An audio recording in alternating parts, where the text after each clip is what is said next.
Yes sir. जी sir, office में ही। हाँ, उसी को इंटरोगेट करने जा रहा हूँ।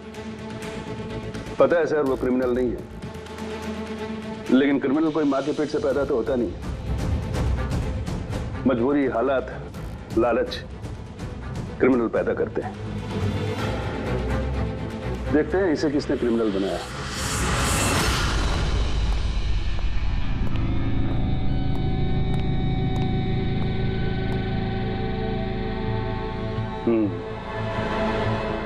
अब ये केस सीआईडी नहीं, क्राइम ब्रांच को सौंप दिया गया है।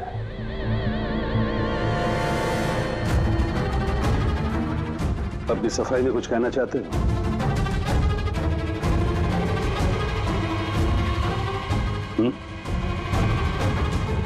मैं deputy commissioner of police Rajiv, बहुत सुना है तुम्हारे बारे में, लेकिन कभी सोचा नहीं था इस हालत में मुलाकात होगी। मैंने भी बहुत सुना आपके बारे में सर। सुना है काफी सख्त ऑफिसर हैं आप।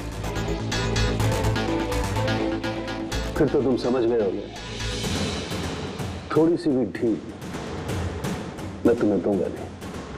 कानून सबके लिए बराबर होता है सर। अगर मैंने गुनाह किया है तो सजा का उतना ही हकदार हूं जितना कि कोई आम मुजरिम। विक्रांत को क्यों मारा तुमने? उसे मारने की कोई वजह नहीं थी मेरे पास। अच्छा, तो फिर गोली क्यों चलाई? पता नहीं, बस चल गई। चल गई? चल गई मतलब ट्रिगर पे उंगली रख के ट्रिगर दबाया था ना तुमने? मैं सिर्फ उसको डरा रहा था। डरा रहे थे, लेकिन तुम वहां करने क्या गए थे? पुलिस उसे कोर्ट ले जा रही थी ना?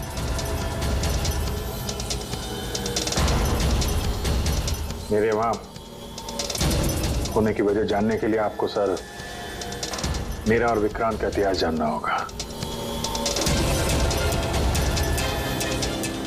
बरसों से 36 का आंकड़ा चल रहा है हमारा। कई बार वो मेरे हाथ आते आते रह गया, लेकिन इस बार मैंने उसे पकड़ लिया।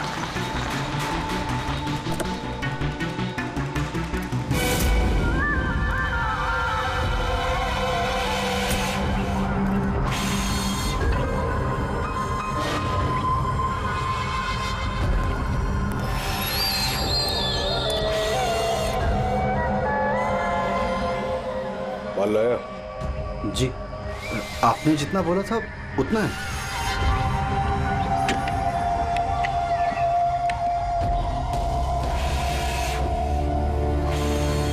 गुड। अगला कंसाइनमेंट अगले महीने की 5 तारीख को। जी। पैसे? गाड़ी में।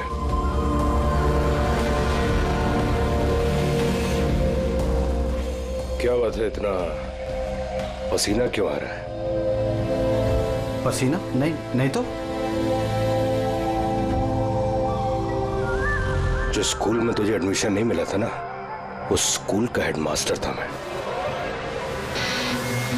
क्या छुपा रहा है? नहीं, कुछ भी नहीं। ओह, तो ये बात है। किसने भेजा? सीआईडी को बुलाया तूने? विक्रांत को धोखा देना बहुत महंगा पड़ेगा तुझे।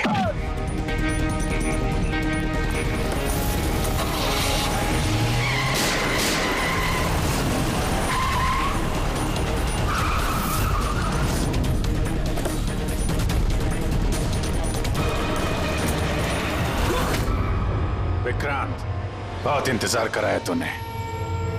चल, बाकी की जिंदगी ससुराल में। चल। अभिजीत, शायद तुम भूल गए कि मेरा नाम विक्रांत है। दिन में सपने देखना बंद कर दो।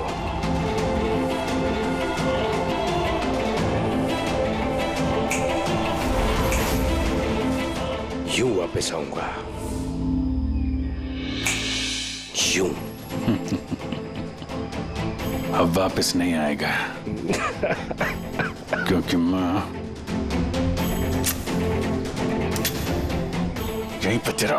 सर जाने दीजिए सर जाने दीजिए, प्लीज जाने दीजिए सर। क्या हुआ? चला ना।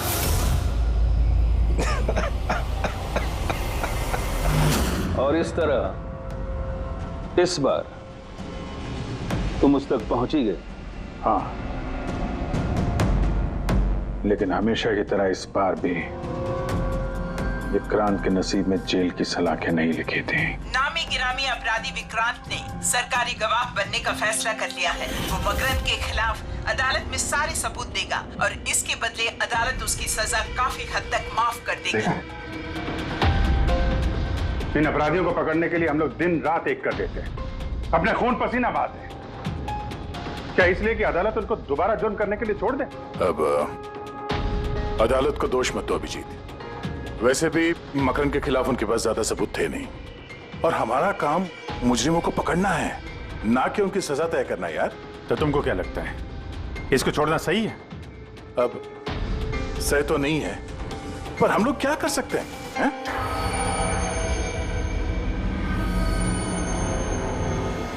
कर सकते हैं दया, बहुत कुछ कर सकते हैं। बहुत बड़े बड़े मुजरिम देखे हैं मैंने सर, पर ये विक्रांत कुछ अलग ही था।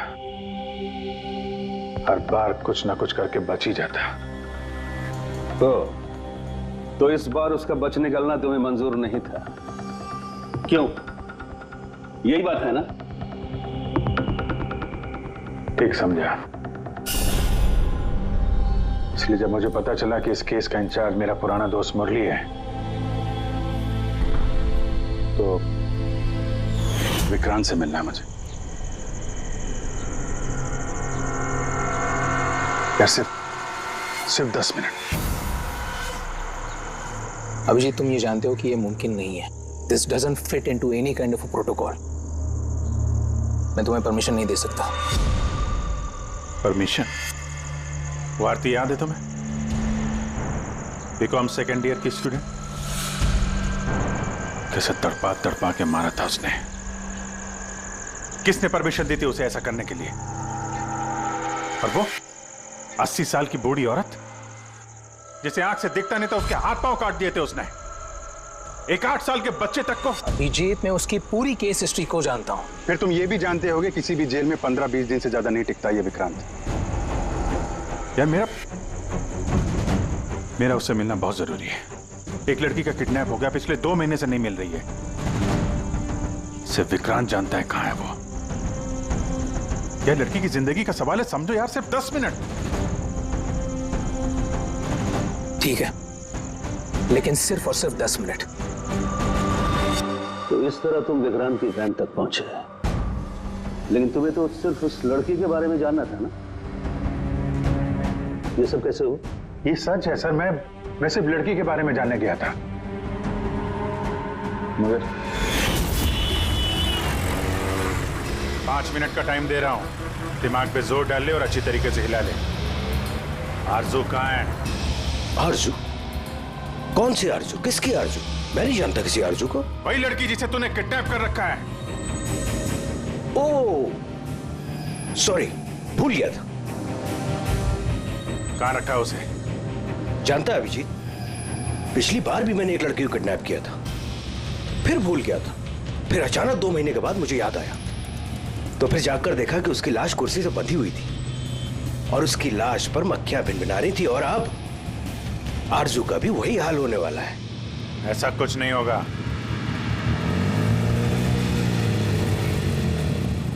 कहां है आरजू?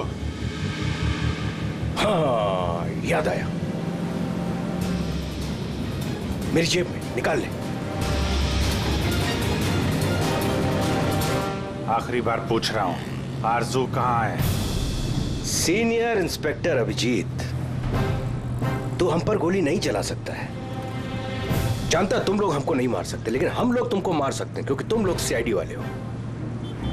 एक काम कर, घर पे जा, मक्खियां मार और पानी पी के सो जा। आरजू कहाँ है? चल एक काम कर, गोली चला। चला ना। अरे तू मुझ पर पिचकारी नहीं चला सकता, गोली क्या चलाएगा अभिजीत? चला। तेरी यही मर्जी है ना, तो ले।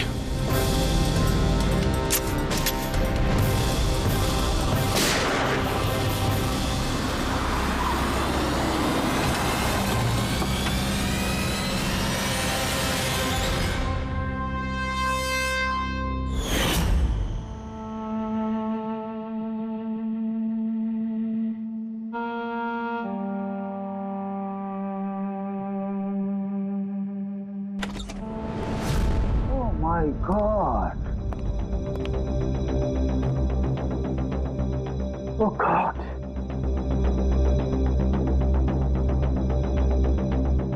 मुझे तुम जैसे जिम्मेदार ऑफिसर से ये उम्मीद नहीं थी मुरली। तुम्हारी निगरानी में ये हो कैसे गया? कैसे? हाउ? गलती मुरली की नहीं, मेरी है। ये सब मेरी वजह से हुआ है।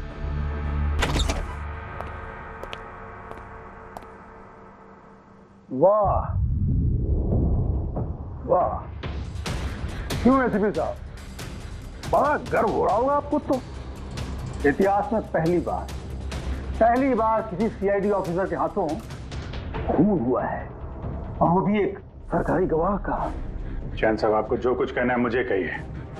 अपराध मैंने किया है। तुमसे नहीं, एसीपी प्रद्युमन से ही बात करूंगा, क्योंकि अगर सीआईडी की नाक कटती है तो फाइनली सारी जिम्मेदारी प्रद्युमन के कंधे पर ही आती है। इसलिए तुमसे ही बात करूंगा।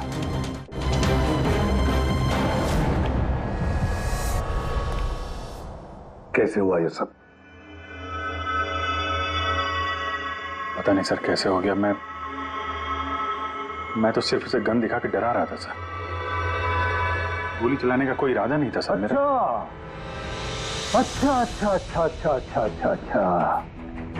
तो तुम सिर्फ गन दिखा रहे थे, हाँ? और गन अपने आप चल गई। तुम सीआईडी ऑफिसर हो या कोई नौसिखिए?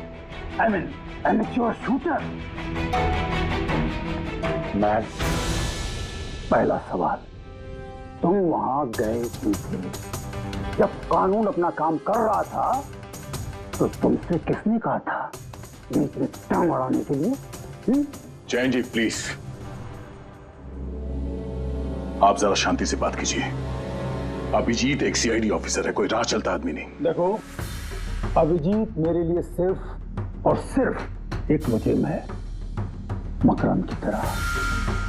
हाँ, वैसे कितने रुपए लिए तुमने मकरंद से विक्रांत को मारने के लिए?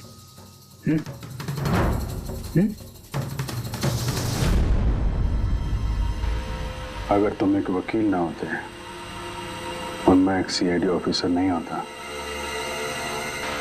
तो ये सवाल तुम्हें बहुत भारी पड़ता।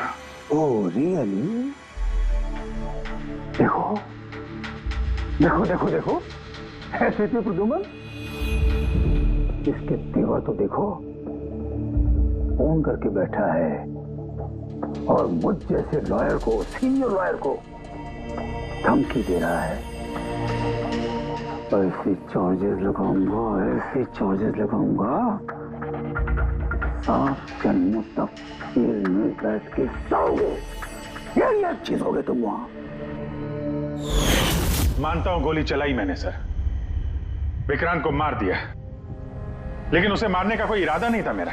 खून सिर्फ खून होता है अभिजीत, इरादा चाहे कुछ भी हो, गलत या सही कोई फर्क नहीं पड़ता। अदालत में ये सब काम नहीं आए। ये प्रोसिक्यूटर, जैन, मीडिया वाले धज्जियां उड़ा देंगे तुम्हारी, धज्जियां। इस जुर्म की सजा भुगतने के लिए मैं तैयार हूं सर, लेकिन जयंत और मीडिया वाले जो मुझ पर इल्जाम लगा रहे हैं मकरंद से मिले होने का, यह मैं कभी बर्दाश्त नहीं कर सकता। अभिजीत, फिर तो तुम्हें कोई नहीं बचा सकता।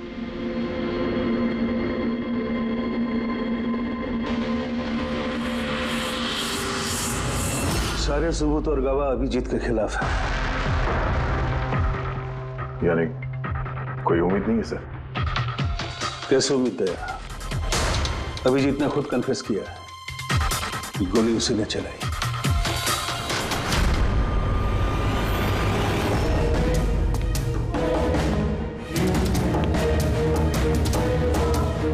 विक्रांत की मौत अभिजीत की गोली से नहीं हुई है बॉस। मतलब ये कि विक्रांत को गोली लगी है ठीक फेफड़ों के नीचे, और जब गोली फेफड़ों के नीचे लगती है तो इंसान की मौत होने में 20 से 30 मिनट लगते हैं, और विक्रांत की मौत तुरंत हो गई थी। एग्जैक्टली। इसीलिए मैं कहता हूं विक्रांत की मौत अभिजीत की गोली से नहीं हुई है, इसकी कोई और वजह है। और क्या वजह हो सकती है? उस वैन में ड्राइवर अभिजीत और विक्रांत के अलावा और कोई नहीं था। एक गोली चली, वो भी अभिजीत के गन से। उस वक्त वैन के अंदर कोई और नहीं था, और वैन के बाहर तो कोई और हो सकता है।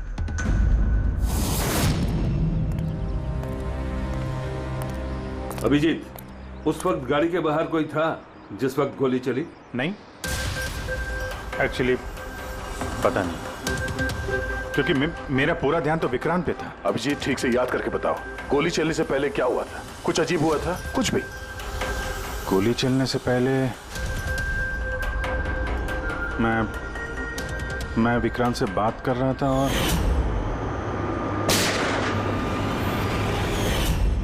हाँ, अचानक वैन को झटका लगा, गाड़ी हिल गई और विक्रांत भी थोड़ा गिर गया, मेरा भी संतुलन बिगड़ गया और गोली चल गई। एक मिनट, झटका लगा? किस तरह का झटका? जैसे सड़क पे अचानक से कोई गड्ढा आ गया, पूरी वैन हिल गई। लेकिन यहाँ तो सड़क बिल्कुल ठीक है, दूर दूर तक कहीं कोई स्पीड ब्रेकर भी नहीं है, स्मूथ। यहाँ गड्ढा कैसे आ सकता है? हाँ साहब, झटका लगा था, मेरी पूरी वैन यूं दाईं तरफ मुड़ गई थी।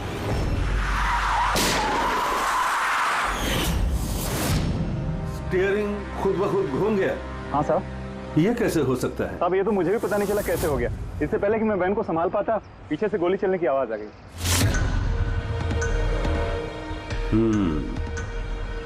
स्टीयरिंग व्हील का खुद ब खुद मुड़ जाना, गोली अपने आप चल जाना,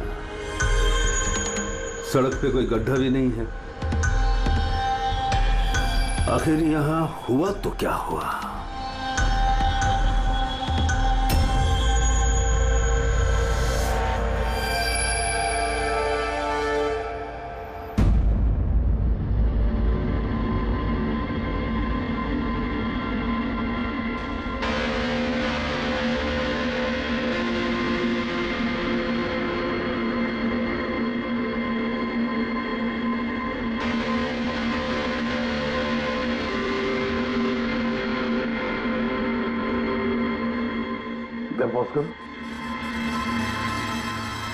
ये देखो, जब ये हादसा हुआ तो ये काली एसयूवी, ये काली गाड़ी उस वैन के बगल में से पास हुई। मतलब सर, विक्रांत का खूनी शायद इसी गाड़ी में? हाँ, हो सकता है। सर, ये गाड़ी कहीं रुकी नहीं सर, ये सीधे सीधे चली गई और दूसरी गोली की आवाज भी नहीं आई। और एक बात नोटिस की तुम लोगों ने, 11:17 पर वो काली गाड़ी पास हुई वैन के बगल से, और एग्जैक्टली 11:17 पर विक्रांत की घड़ी भी बंद हो गई। हाँ सर, अभिजीत की घड़ी भी 11:17 को ही बंद हुई थी। हाँ? ये दोनों घड़ियों का एक साथ बंद होना और इस कार का ठीक 11:17 पे वहां से गुजरना, ये संजोग नहीं हो सकता। बिल्कुल सर, बिल्कुल सही कहा आपने, ये कोई संजोग हो ही नहीं सकता। जरूर कोई ना कोई राज छुपा है उस काले रंग के एसयूवी में, जो अभिजीत की बेगुनाही साबित करेगा। तो यहाँ इस फुटेज में इस गाड़ी का नंबर तो दिख नहीं रहा है। इस जगह से 5 किलोमीटर दूर सर टोल नाका है, वहां के सीसीटीवी फुटेज से शायद इस कार की डिटेल मिल जाए। हाँ।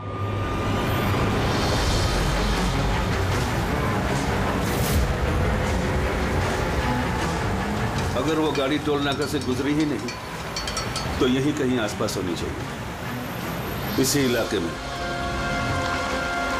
सर, वो देखिए। काले रंग की कार?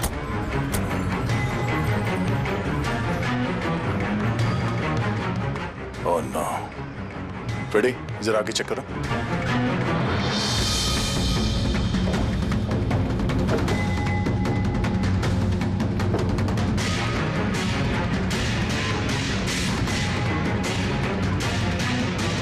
तो ये वही काली एसयूवी है, जला दी गई है।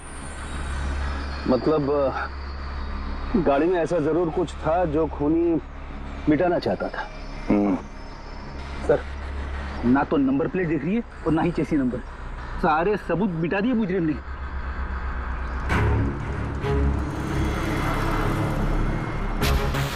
ओह, बड़े एक काम करो, जरा आसपास पूछताछ करो, देखो किसी ने यहाँ पे कुछ देखा है क्या। अरे सुनो, ये जली हुई गाड़ी के बारे में कुछ बता सकते हो क्या? जी नहीं। तो हाँ? ये देखिए, सीट के नीचे ये डिवाइस पड़ा था। Electric device. हाँ सर, उनके क्या डिवाइस है, कुछ पता चला? हाँ बॉस, पता तो चल गया है, लेकिन इसे अच्छी तरह से समझाने के लिए मुझे एक डेमो देना पड़ेगा आप लोगों को। मान लीजिए कि ये विक्रांत है और हम इसे मारना चाहते हैं, लेकिन हम इसके करीब नहीं जा सकते। तो फिर इसे कैसे मारा जाए? कैसे? डॉक्टर सारुंखी, हमें पता होता तो आपके पास क्यों आते? प्लीज आगे बताइए। हाँ, बताता हूं।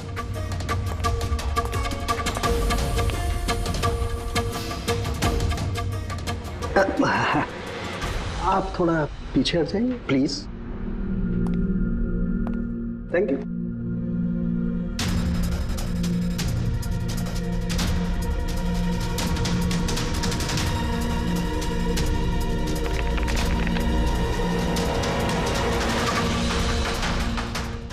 देखा आपने बॉस, बिना नजदीक जाए इसे ऐसे मारा जा सकता है। ये आपने किया कैसे सर? क्योंकि जैसे ही हमें इस डिवाइस के बारे में पता चला, हमने विक्रांत के पुराने मेडिकल रिपोर्ट्स मंगवाए जेल में से। ये स्कैन 2 महीने पुराना है और ये वाला स्कैन ये हमने कल रात को लिया, उसके मरने के बाद।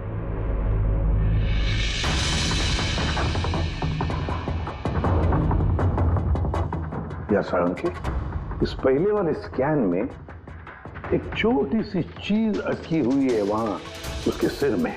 वही चीज इस 2 महीने बाद वाले स्कैन में शिफ्ट हुई है, हिल गई है, पीछे आ गई है।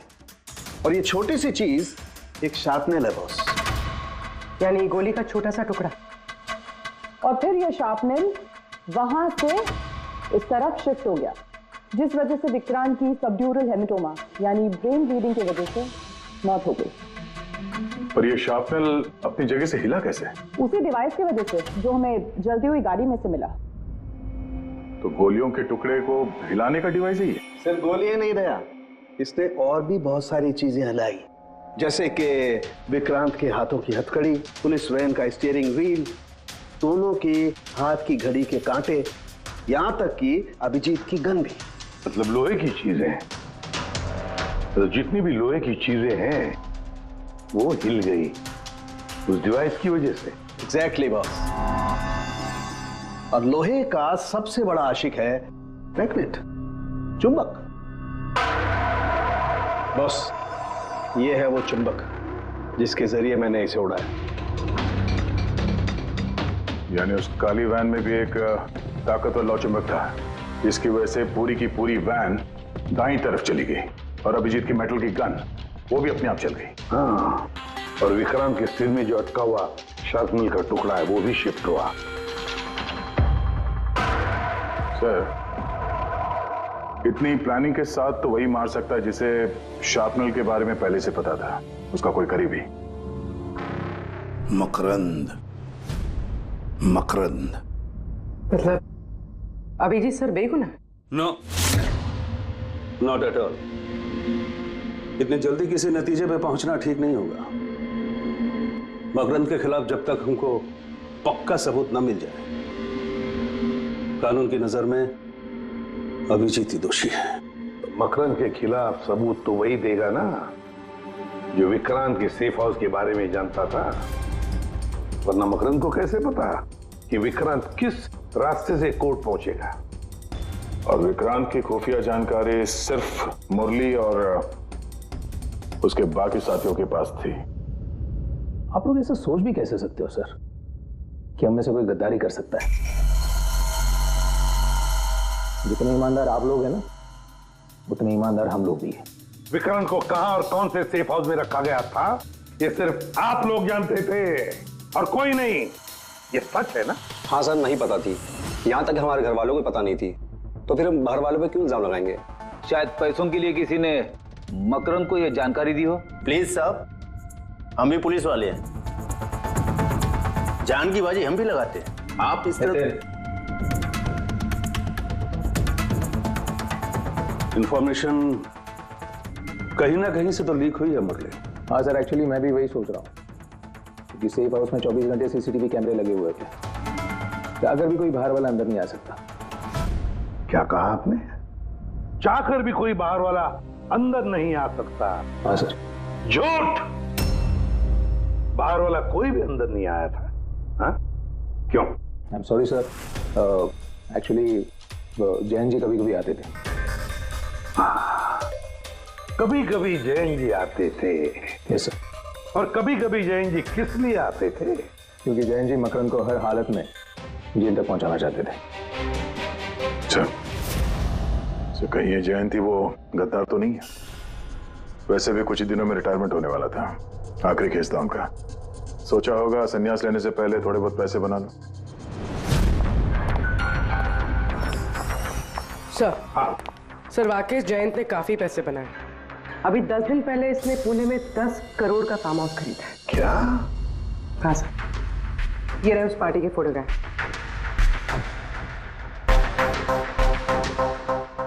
एक मिनट, माय गॉड, दया पहचाना इसे? हाँ सर, ये तो जोगी है, मकरंद का खास चेला।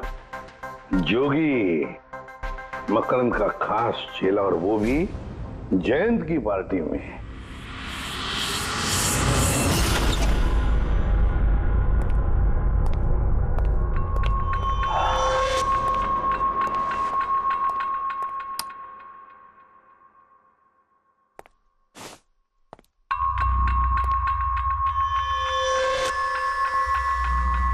तुम यहां कैसे और मेरे घर में घुसे कैसे? हाँ? मुजरिमों को उनके बिल से निकालने के लिए बिल के अंदर तो घुसना ही पड़ता है जैन साहब। मुजरिम? मुजरिम मैं हूं या तुम? मैं?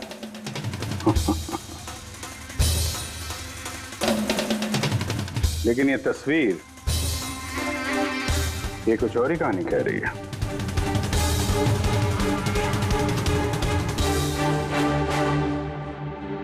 नो, आई डोंट नो, मैं नहीं जानता। नहीं जानते? कमाल है, बहुत भोलेपन का नाटक कर रहे हो जैन साहब। मकरंद के पैसों से ये फार्म हाउस खरीद लिया और अब उसके चेले जोगी को पहचानने से भी इनकार कर रहे हो। What nonsense! कौन जोगी? कैसा जोगी? मैं किसी जोगी वोगी को नहीं जानता था। अगर नहीं जानते तो ये जोगी तुम्हारी पार्टी में क्या कर रहा था? देखो, मेरी पार्टी में 400 से ज्यादा लोग आए थे। अब मैं हर एक को तो नहीं पहचानता ना। और रहा सवाल मेरे फार्म हाउस का, तो मेरी जिंदगी भर की खून पसीने की कमाई है, समझे? मकरंद की बात कर रहे हो ना तुम? वो देखो, उस केस में उसके खिलाफ सारे सबूत मौजूद हैं। विक्रांत ने मरने से पहले मुझे सारे सबूत सौंप दिए थे। मकरंद को तो मैं फांसी पर लटकाऊंगा और साथ में तुम्हें भी। लाइट हो क्या हुआ? स्विच तो ऑन है, हुआ क्या लाइट को?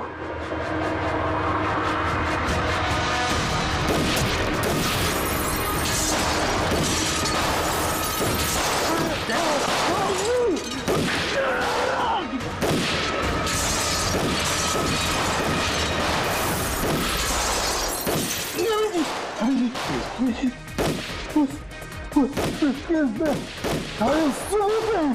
वो मकान के हाथ नहीं आना चाहिए। जैन जी,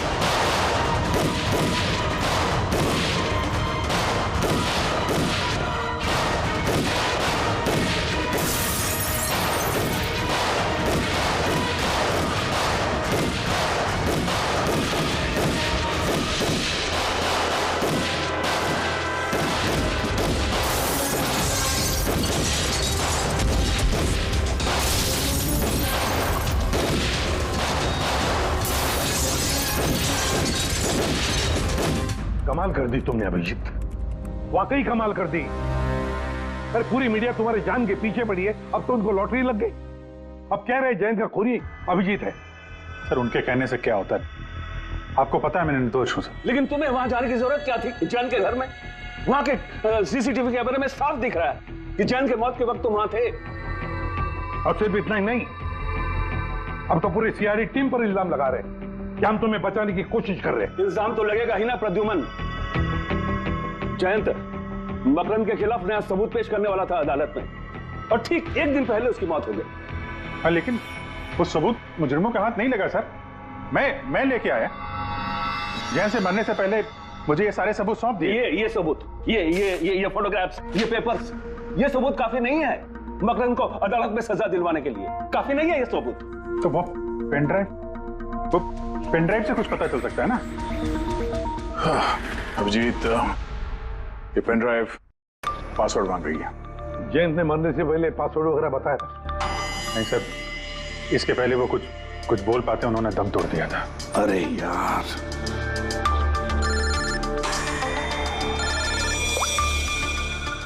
हेलो, हाँ पूर्वी। अच्छा, ओके, ठीक है। चल, पता चल गया जोगी को जैन जी की पार्टी में कौन लेके गया था। कौन लेके गया था? खुद जैन जी की पीए सोनल।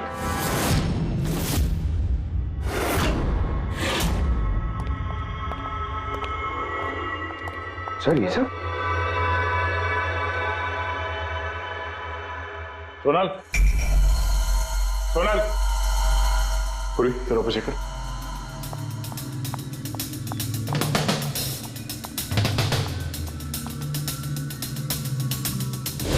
सोनल,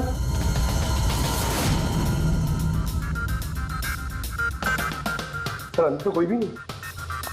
सर कोई नहीं होगा। सर तो सोनल गई कहाँ?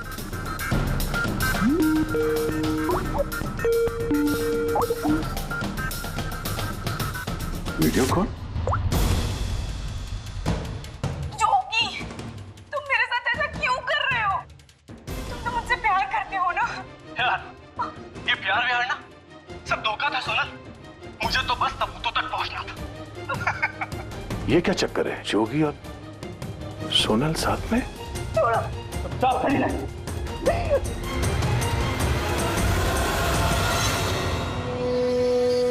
मकरंद देख लिया दया, चुपचाप उस सारे सबूत मेरे हवाले कर दे, वरना इसकी मौत का लाइव टेलीकास्ट दिखा दूंगा मैं, अभी के अभी। नहीं, सबूत मिल जाएगा। सोनल को कुछ मत करना। सबूत लेके अभिजीत आएगा, अकेला और निहत्था।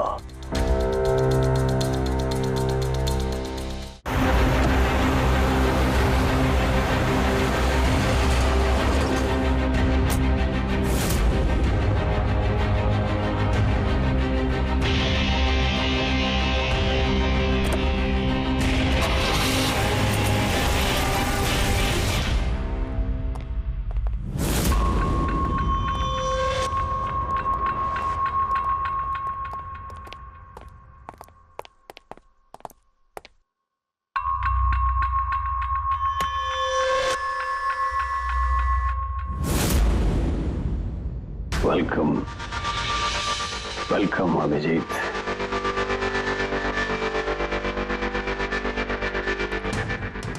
मकरंद के आशियाने में तुम्हारा स्वागत है।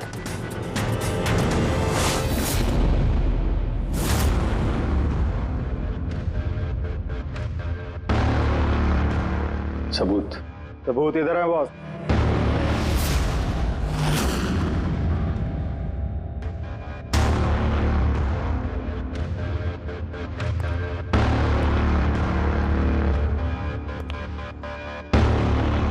मकरंद, सबूत तुम्हें मिल चुका है, अब सोनल को जाने दो।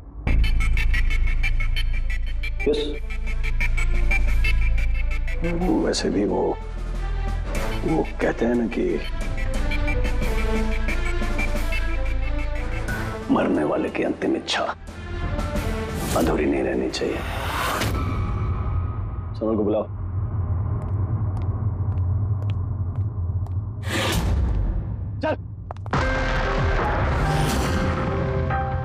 सर, आप? सोनल तुम ठीक हो? हाँ सर, मैं ठीक हूँ। तुम जाओ यहाँ से। लेकिन सर आप? मेरी चिंता मत करो, तुम निकलो, जाओ।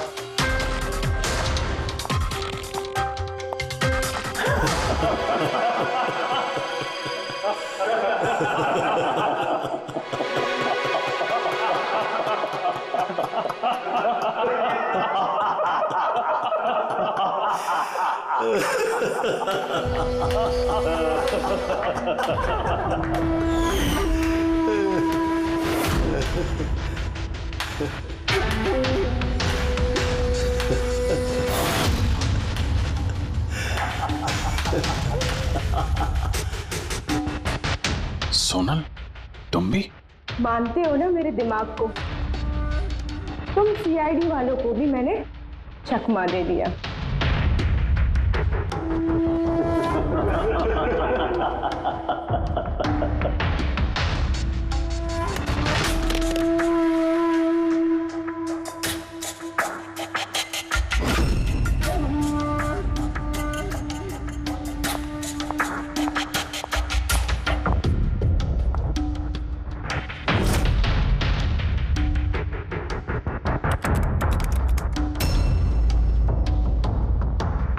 मुझे पता था जयंत यही पासवर्ड रखेगा।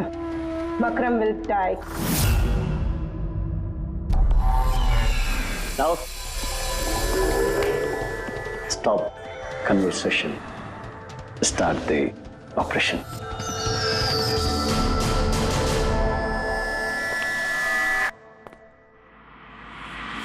मरने का टाइम हो गया।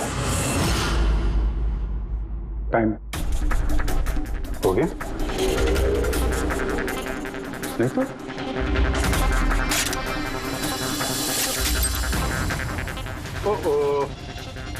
मैग्नेट, तुम लोगों को क्या लगा चुंबक को हथियार बनाना सिर्फ तुम लोगों को आता है?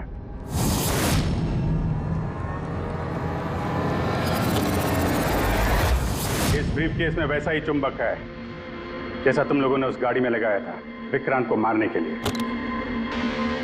मकरंद, खेल खत्म तुम्हारा।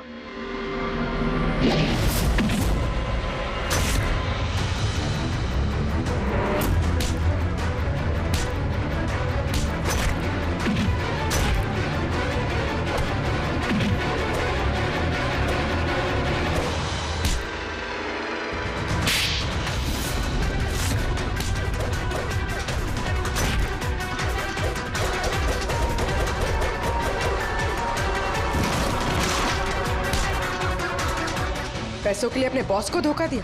हाँ?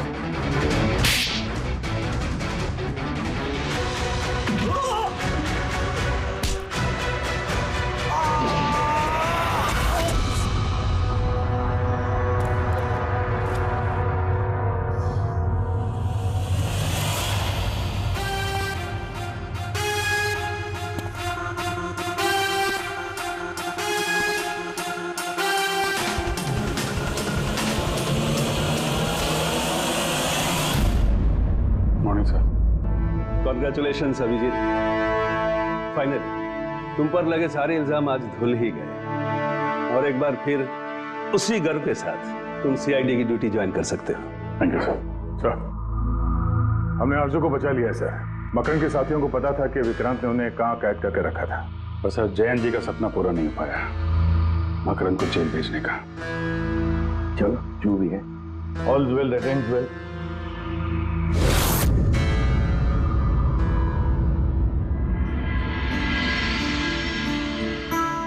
संभालो अपनी अमानत को।